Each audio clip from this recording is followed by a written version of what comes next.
Kanal Inspirasi Satu RRI.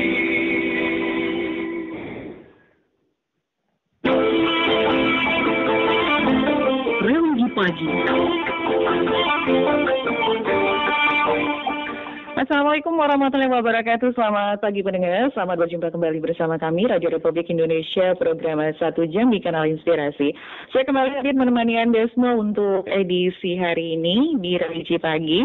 Dan seperti biasa untuk Anda yang ingin bergabung nanti di 0741634482 atau di pesan singkat kita di 082277545645. Dan alhamdulillahirobbilalamin kami sudah tersambung dengan narasumber kita untuk pagi hari ini. Ada Pak Ustadz Miftahul Huda MPDI. Assalamualaikum warahmatullahi wabarakatuh Pak Ustadz. Waalaikumsalam warahmatullahi wabarakatuh. Sehat Pak Ustadz? Alhamdulillah sehat Ibu.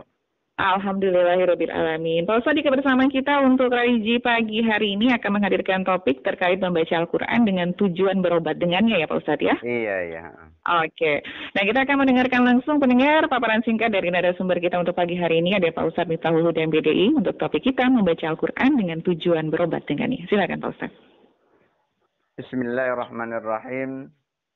Alhamdulillahirrabbilalamin. Wabihi nasta'in wa ala umuri dunya waddin. Wassalatu wassalamu ala sayyidil anbiya wal mursalin wa ala alihi wa ashabi ajma'in. Rabbi syrah li sadri wa yassir li amri wahlul 'uqdatam min lisani yafqahu qawli, amma ba'du. Pendengar RRI Jambi yang dirahmati Allah Subhanahu wa taala. Allah Subhanahu wa taala turunkan Al-Qur'an itu adalah untuk Nabi Muhammad sallallahu alaihi wasallam dan kita umatnya sebagai pedoman hidup dan juga sebagai manfaat-manfaat buat yang lainnya. Artinya semuanya adalah Allah Subhanahu wa taala turunkan untuk kebaikan manusia, untuk keselamatan manusia, dan untuk kesejahteraan manusia baik di dunia maupun di akhirat. Untuk itu Allah Subhanahu wa taala utus Nabi kita Muhammad sallallahu alaihi wasallam dengan membawa Al-Qur'an ini. Maka siapa yang telah kedatangan Al-Qur'an, maka berbahagialah dia. Karena dengan Al-Quran itu, dia bisa bahagia di dunia dan bahagia di akhirat. Kenapa? Karena Al-Quran merupakan petunjuk untuk kehidupan di dunia, merupakan petunjuk untuk kehidupan di akhirat.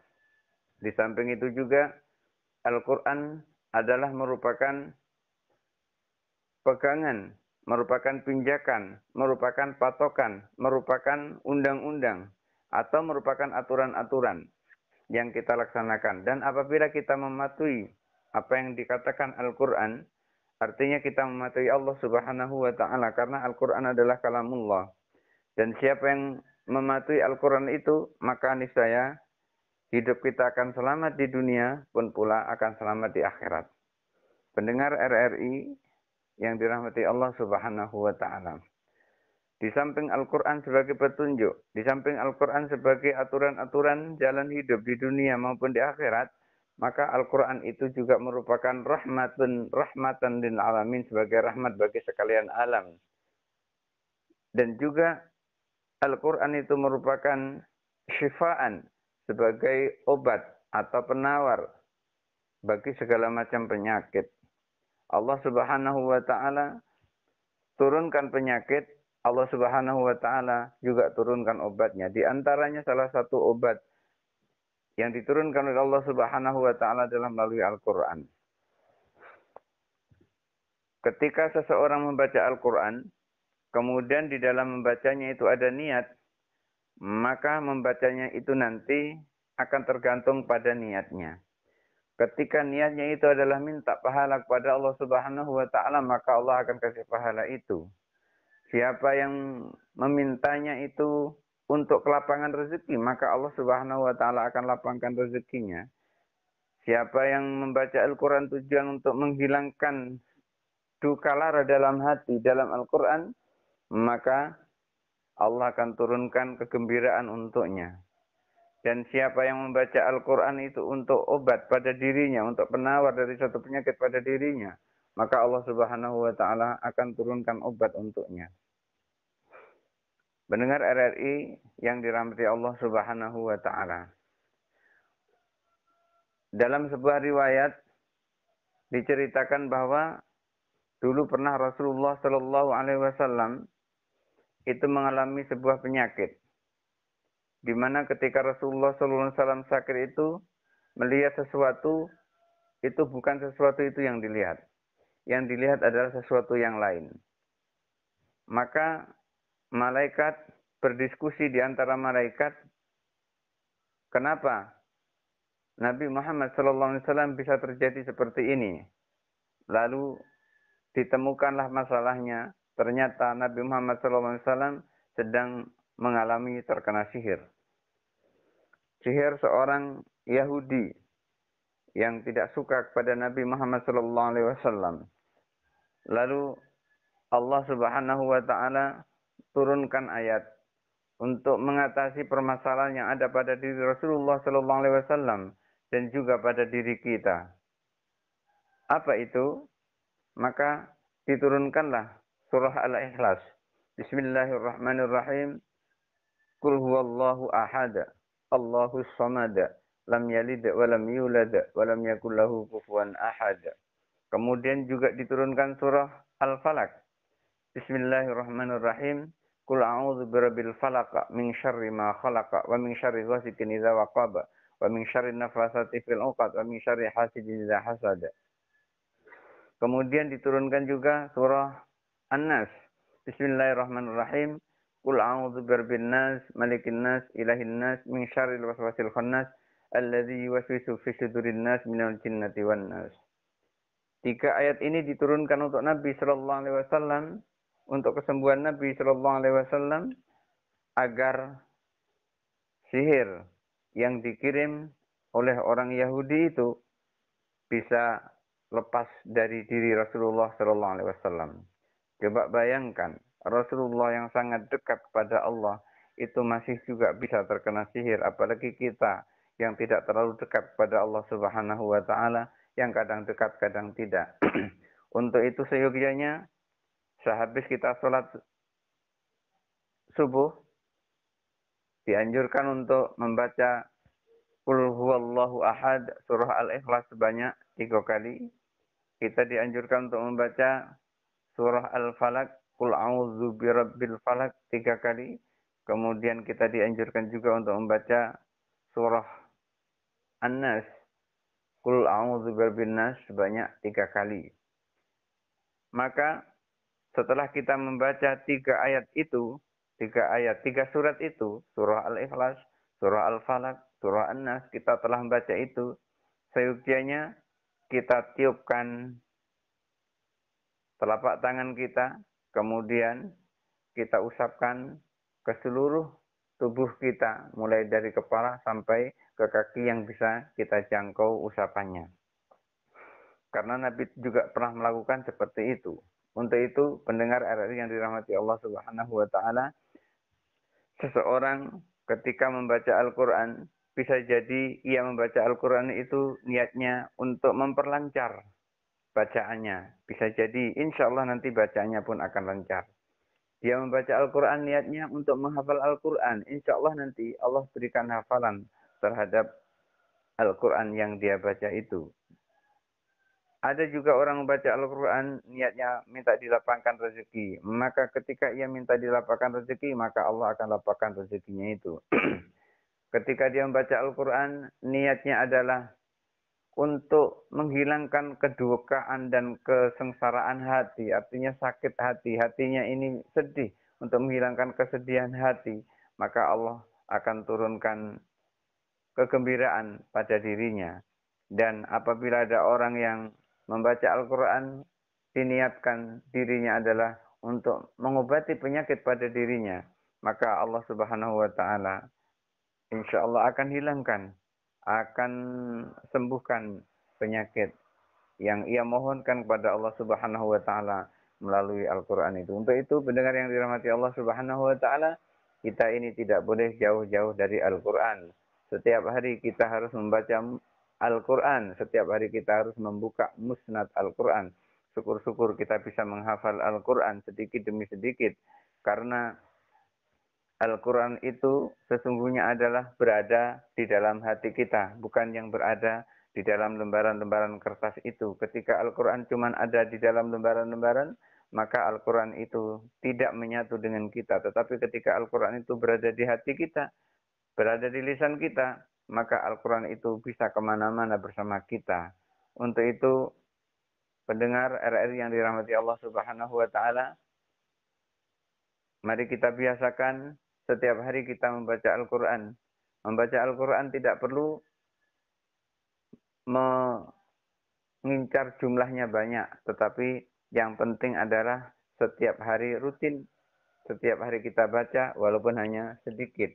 Karena yang rutin itulah yang dinilai oleh Allah Subhanahu wa Ta'ala. Ketika kita membaca dan kita niatkan bacaan kita itu untuk suatu penyakit yang kita alami, niscaya Allah Subhanahu wa Ta'ala akan berikan petunjuk, akan berikan langkah sehingga penyakit kita bisa diobati, penyakit kita bisa disembuhkan oleh Allah Subhanahu wa Ta'ala. Mudah-mudahan pengantar ini ada manfaatnya dan saya kembalikan kepada Mbak Nana. Baik, terima kasih Pak Ustadz untuk pengantarnya yang luar biasa sekali. Jadi membaca Al-Quran ini dengan tujuan berobat dengannya ya Pak Ustadz ya. Iya. Oke, silakan untuk Anda pendengar yang ingin bergabung bersama kami di 0741634482 atau di 082277545645 untuk pesan singkat kita di kebersamaan kita di Religi Pagi. Assalamualaikum. Waalaikumsalam warahmatullahi wabarakatuh. Sehat Pak Syam? Alhamdulillah sehat. Mudah-mudahan anak-anak Ustaz sehat juga. Amin, insya Allah. Silakan Pak Syamsuddin. Assalamualaikum Pak Ustaz. Waalaikumsalam warahmatullahi wabarakatuh Pak Sam. Saya tanyakan gini saja. Ini orang-orang bilang katanya takdir Allah itu tidak bisa kita ganggu gugat lagi Ustaz. Walaupun dengan cara apa kita menolaknya itu tidak bisa lagi dengan gugat. Ya, contoh Ustaz ya. Ini nenek saya kemarin entah tahun berapa sudah 50-an tahun yang lalu itu meninggal dunia. Sedang membaca Al-Quran dan sedang membaca Yasin di malam Jumat Ustaz. Jadi tiba-tiba datang santet orang itu berupa kata orang zaman dulu namanya tujuh. Itu datang api dan langsung minta kepada nenek saya dan akhirnya nenek saya pada saat itu meninggal dunia Ustaz. Ya, itu kan sedang baca Al-Quran. Jadi orang katakan takdir Allah itu tidak bisa kita ganggu gugat lagi. Apa benar ini Ustaz? Oke, baik. Ya, terima kasih. Assalamualaikum warahmatullahi wabarakatuh. Waalaikumsalam warahmatullahi wabarakatuh. Silakan Pak Ustaz. Iya. Begini Pak Sam, memang takdir Allah itu tidak bisa kita ganggu gugat karena kita tidak bisa merubah takdir Allah Subhanahu wa Ta'ala. Tetapi apa takdir itu bisa dirubah? Takdir bisa dirubah, tapi yang merubah adalah yang membuat takdir itu sendiri. Kalau kita yang merubahnya, jelas kita tidak akan mampu untuk merubahnya karena kita tidak mampu membuat takdir. Yang membuat takdir itu adalah Allah Subhanahu wa Ta'ala. Jadi Allah itu tidak bisa diganggu gugat. Allah mau merubah apa yang telah Allah tentukan kalau Allah sendiri yang mau merubah apa yang Allah tentukan. Untuk itu, Pak Sam, jangan terlalu berkecil hati. Allah Maha Pengasih lagi Maha Penyayang. Untuk itu, kalau kita ingin merubah apa yang telah Allah tentukan, maksudnya kalau kita ingin apa yang Allah tentukan itu berubah untuk kita, maka kita harus dekati Allah. Satu contoh, umpamanya begini, analoginya begini. Ketika kita melihat sebuah TV, kemudian di dalam TV itu ada channelnya RCTI, ada channelnya ANTV, ada channelnya SCTV, dan lain-lain channelnya di televisi itu. Pada saat kita melihat channel di TV itu kita nggak suka, itu kita jangan merubah TV-nya, jangan. Tetapi TV itu biasanya punya remote atau punya channel, biasanya punya saluran. Maka dekati siapa yang megang remote itu. Ketika yang megang remote itu anak kita, dekati anak kita, nak, pindahkan ke sini, nak. Kemudian ketika anak itu tidak mau untuk memindahnya, karena dia melihat apa yang dia suka, ya tidak akan pindah. Tetapi ketika anak itu mengatakan, nak, pindahkan ke channel RCTI, nak, di situ acaranya bagus. Akhirnya si anak juga, iya Pak, saya pindahkan, langsung dipindahkan. Maka ketika kita pengen sesuatu yang terjadi pada kita ini berubah, maka kita dekat kepada Allah Subhanahu wa taala. Kita dekati terus, kemudian kita berdoa, mohon kepada Allah Subhanahu wa taala.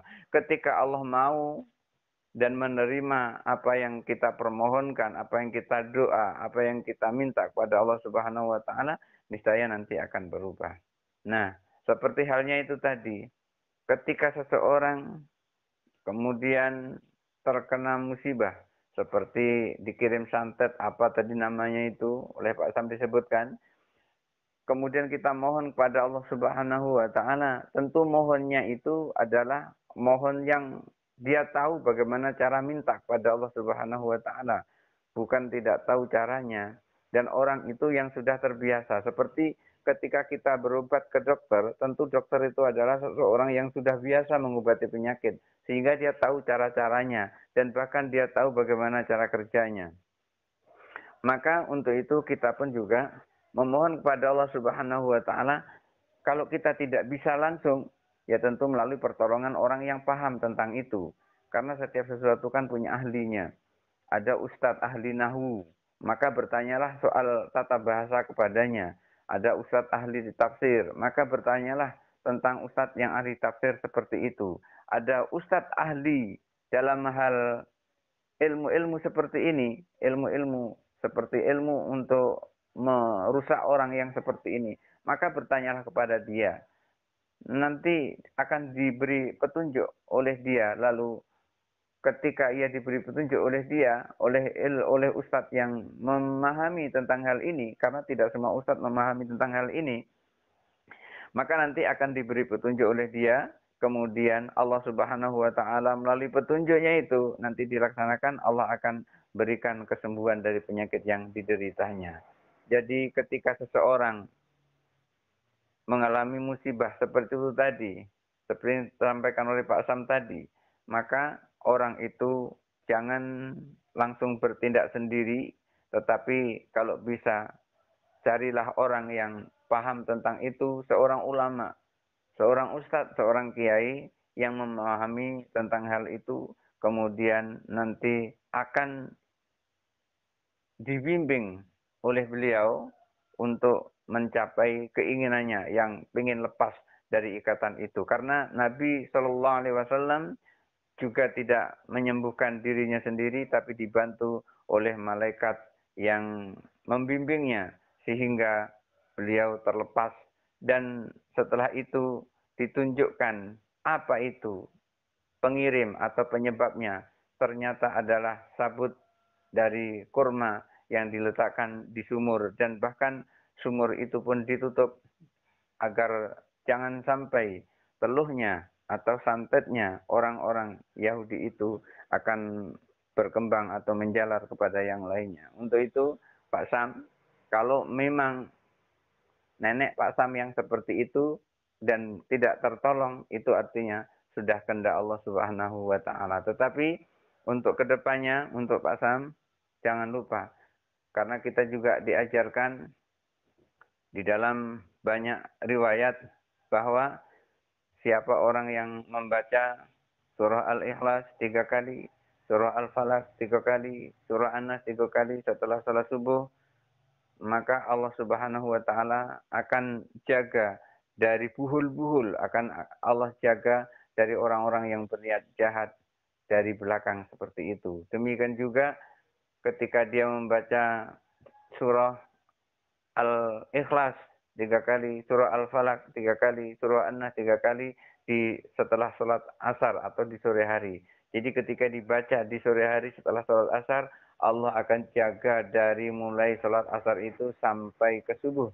Dan ketika kita baca setelah sholat subuh, Allah akan jaga kita dari setelah selesai sholat subuh itu, dari sholat subuh itu sampai kita memasuki sholat asar, begitu seterusnya. Artinya kita terus ingat kepada Allah Subhanahu wa taala dengan memohon membaca Al-Qur'an supaya Allah Subhanahu wa taala sehatkan dari gangguan-gangguan orang yang ingin mengganggu kita. Untuk itu kita juga boleh berdoa kepada Allah Subhanahu wa taala umpamanya seperti ini. Allahumma qarribna ila man qarraba ilaika wa ba'idna wa sallimna minadh dhalimin wal ba'idina minka. Ya Allah, dekatkan aku kepada orang-orang yang dekat kepadamu, dan selamatkan aku dari orang-orang yang zalim dan orang-orang yang jauh darimu. Atau kita juga bisa berdoa, misalnya kita ingin mengembalikan apa yang ia kirimkan kepada kita atau apa yang ia niatkan kepada kita, kita pun juga boleh berdoa seperti ini umpamanya. Bismillahirrahmanirrahim. Allahumma anzil qudrataka ala man nawana zulma wa salimna min zulmi. Ya Allah, turunkan kekuasaanmu pada orang yang berniat zalim kepada kami dan selamatkan kami dari kezalimannya. Insyaallah Allah Subhanahu wa taala akan selamatkan kita. Semuanya itu adalah Allah. Tidak ada kekuatan manusia. Kekuatan yang ada sesungguhnya adalah Allah. Kalau Allah mencabut kekuatan seseorang, maka orang itu tidak akan bisa apa-apa. Tetapi ketika Allah Subhanahu wa taala turunkan kekuatan kepada orang itu, maka Allah Subhanahu wa taala akan berikan kekuatan orang itu yang tadinya lemah, ia pun bisa menjadi kuat. Oleh karena itu kita sering membaca la haula wala quwata illa billahil aliyyil azim. Begitu Mbak Nana. Baik, terima kasih penjelasannya Pak Ustadz. Kita terima penelpon berikutnya. Assalamualaikum. Waalaikumsalam Mbak Nana. Iya, silakan Pak Ujang, langsung saja. Assalamualaikum Pak Ustadz. Waalaikumsalam Pak Ujang. Ya, kan ini masa Pak Ustadz tadi kan setiap habis maghrib kita akan baca kulhu kali, kurang lebih hari 3 kali, kurang lebih bina 3 kali. Saya tuh sudah biasa cuman sekali-sekali Pak Ustadz kan. Nah, 1 kali kulhu ikhlas sama kurang lebih kali sekali, kurang lebih sekali. Ada tuh orang tuh kan 7 kali semua itu kan. Aduh, jadi gimana Pak Ustadz? Sudah bisa gitu Pak Ustadz. Aduh, apa tadi dianjurkan 3 kali gitu kan. Artinya jelas Ustadz. Assalamualaikum Pak Ustadz. Waalaikumsalam warahmatullahi wabarakatuh. Silakan Pak Ustadz. Iya, ketika kita membaca surah Al-Ikhlas, itu kan memang disunahkan itu ganjil. Disunahkan ganjil, surah Al-Falaq disunahkan ganjil, surah An-Nas juga disunahkan ganjil. Bukan harus, walaupun dibaca misalnya Al-Ikhlas sekali nggak apa-apa, Al-Falaq sekali nggak apa-apa, Al-Falaq An-Nas sekali nggak apa-apa. Yang penting itu disunahkan ganjil. Walaupun genap juga nggak apa-apa sebetulnya. Karena yang ganjil tadi itu adalah hanya disunahkan, dianjurkan saja. Kemudian ketika dibaca Al-Ikhlas itu 3 kali, itu nggak apa-apa, ganjil. Kemudian Al-Falaq 3 kali, An-Nas 3 kali juga nggak apa-apa. Maka yang lebih dianjurkan adalah rata-rata dianjurkan itu minimal adalah 3. Walaupun 1 itu juga tidak apa-apa. Jadi ketika membaca 3 ayat itu yang sering kita kenal dengan trikul, 3 kul, kul huwallahu ahad, kul a'udzu birabbil falaq, kul a'udzu birabbin nas, trikul, 3 kul itu disunahkan dengan membaca ganjil. Nah, kalau kita membaca ganjil, kenapa kok begitu? Ada yang buat alasan. Kenapa kok buat ganjil itu? Karena Allah itu ganjil, maka Allah menyukai yang ganjil-ganjil. Maka kita sering sebut dengan witir. Innallaha witrun yuhibbul witra. Allah itu adalah ganjil dan Allah itu menyukai yang ganjil-ganjil. Jadi begitu, Bapak. Oke, terima kasih Pak Ustadz. Masih kami nantikan untuk Anda yang bergabung kembali di 074163482. Assalamualaikum. Assalamualaikum. Waalaikumsalam warahmatullahi wabarakatuh. Iya, dari Ucu Amin ya. Silakan. Assalamualaikum Pak Ustadz. Waalaikumsalam warahmatullahi wabarakatuh. Jadi tadi dikatakan ada juga yang bilang membaca 3 ayat yang tadi itu sebelum tidur dan zikir. Kemudian ada doanya seperti doa Allahumma bismika ahya wa amut. Yang mana didulukan ya, ayatnya dulu atau doanya? Kemudian yang kedua Ustaz, saya kalau baca 3 ayat itu bukan selalu juga, tapi hampir sering ya. Didatangi itu guru-guru saya yang pernah ngajar saya agama dulu. Mereka sudah meninggal. Ya, ada datang. Cuma dia tidak ngomong datangnya tuh. Pakai pakaian serban begitu. Itu bagaimana? Itu apakah itu kebaikan ya? Saya juga kadang-kadang khawatir, kadang mana mau baca takut. Takut didatengin ya? Oke, baik. Itu aja. Ustaz. Assalamualaikum. Waalaikumsalam warahmatullahi wabarakatuh. Silakan Pak Ustadz. Baik, Ucu Amin ya? Pak Ustadz. Iya, Ucu Amin ya namanya ya? Iya benar, di Riau. Di Riau, Masya Allah, jauh juga. Iya. Jadi begini Pak, ketika kita membaca trikul atau kul huwallahu ahad, kul a'udzu birabbil falaq, kul a'udzu birabbin nas, itu ketika kita bacanya itu bisa dibaca juga sebelum tidur juga bisa, dibaca sesudah tidur juga bisa, dibaca sore setelah sholat asar juga bisa, dibaca pagi setelah sholat subuh juga bisa. Dan bahkan ketika kita bermimpi buruk pun itu juga bisa membaca itu. Misalnya begini, ketika di malam hari tiba-tiba kita mimpi. Maka pada saat mimpi itu, mimpinya ternyata menurut kita serem. Ciri-ciri mimpi serem itu seperti apa? Membuat kita takut. Gitu. Ketika kita takut, ketika kita setelah mimpi itu jadi khawatir, itu berarti mimpi tidak baik.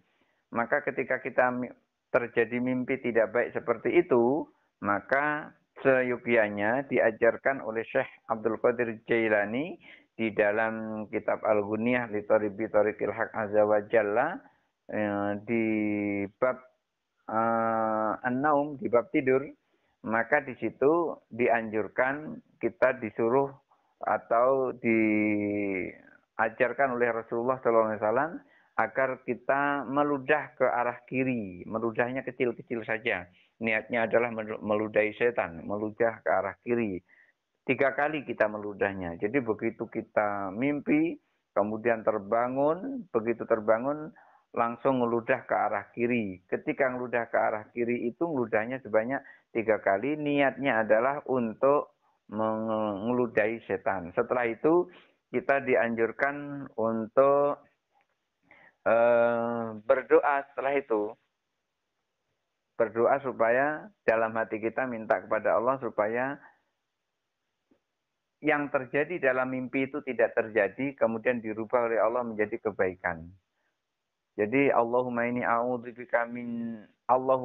inni as'aluka min khairi ru'yaya waqfini syarraha. Jadi kita minta kepada Allah jangan sampai mimpi itu terjadi pada diri kita. Kemudian setelah itu kita disuruh membaca surah Al-Baqarah yang turun sangat besar, sangat agung, yaitu ayat kursi.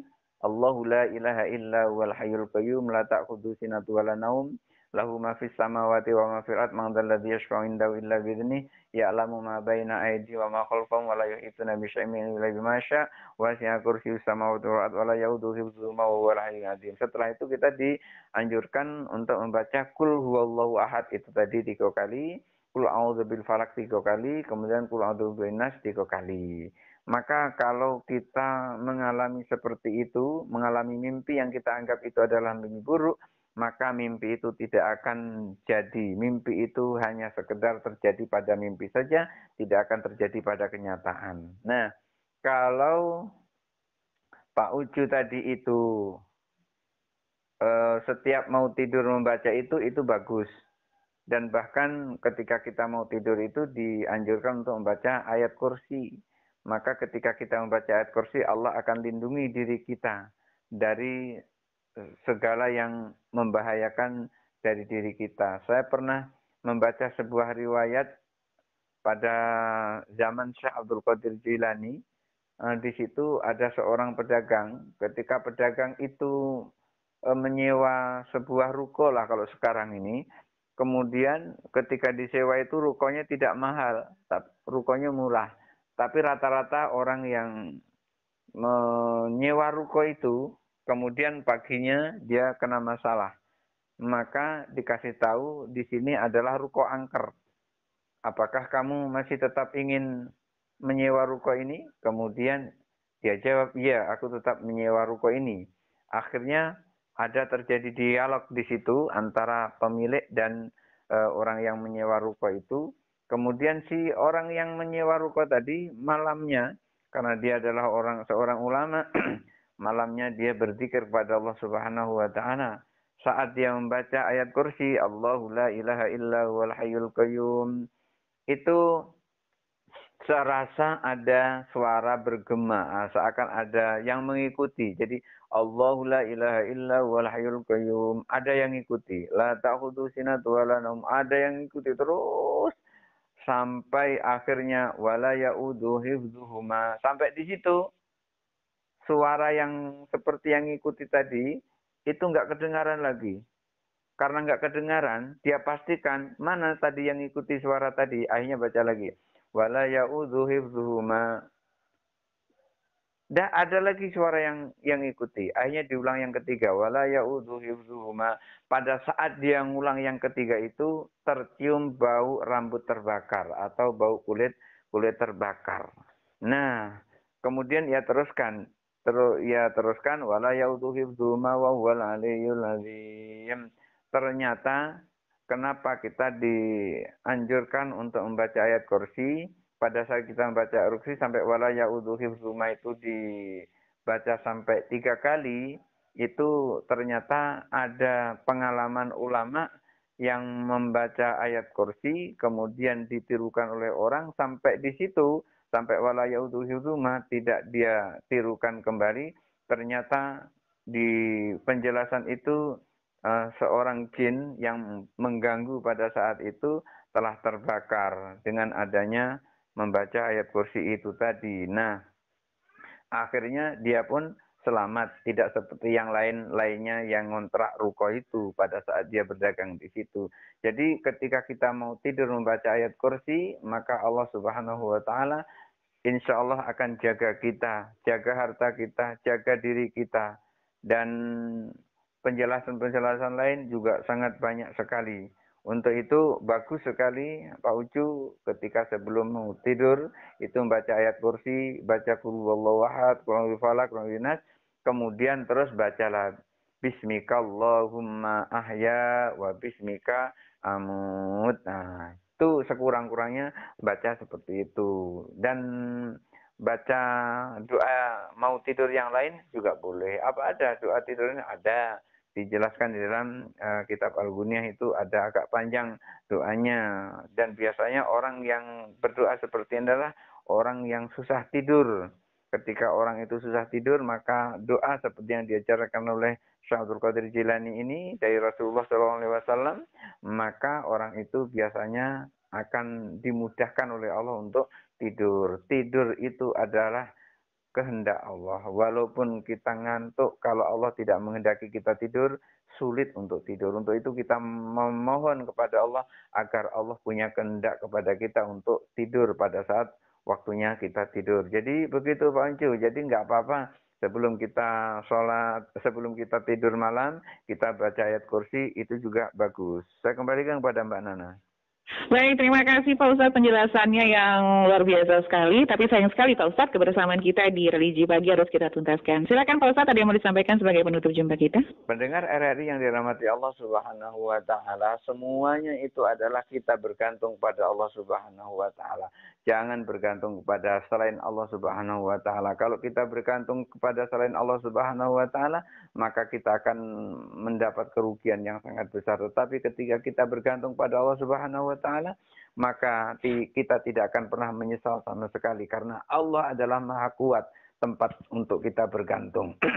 Ketika kita ingin sesuatu kepada Allah Subhanahu wa taala, dekatilah Allah. Ketika kita ingin sehat, dekatilah Allah. Ketika kita ingin enak hidup kita di dunia, dekatilah Allah. Kita ingin enak hidup kita di akhirat, dekatilah Allah.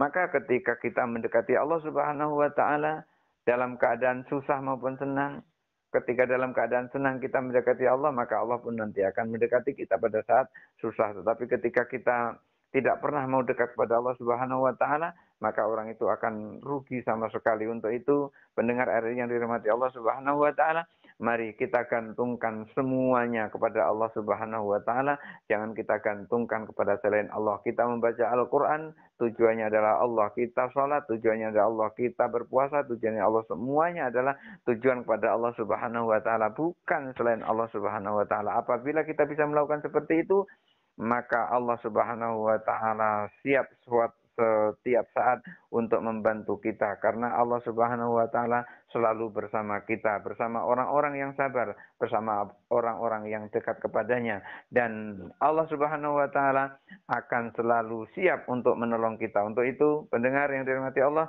mari senantiasa kita mendekat kepada Allah Subhanahu wa taala dengan membaca kalamnya, yaitu Al-Qur'anul Karim, dengan niat kita memohon kepada Allah Subhanahu wa taala agar Allah memberikan rahmat kepada kita baik di dunia maupun di akhirat. Adanallahu wa iyyakum ajmain, wallahul muwaffiq ila aqwamit thoriq. Wassalamualaikum warahmatullahi wabarakatuh. Waalaikumsalam warahmatullahi wabarakatuh. Baik, Pak Ustaz, terima kasih atas kebersamaannya bersama Pro 1 RRI Jambi. Dan saya juga harus undur diri di Radio J Pagi. Terima kasih dan wassalamualaikum warahmatullahi wabarakatuh.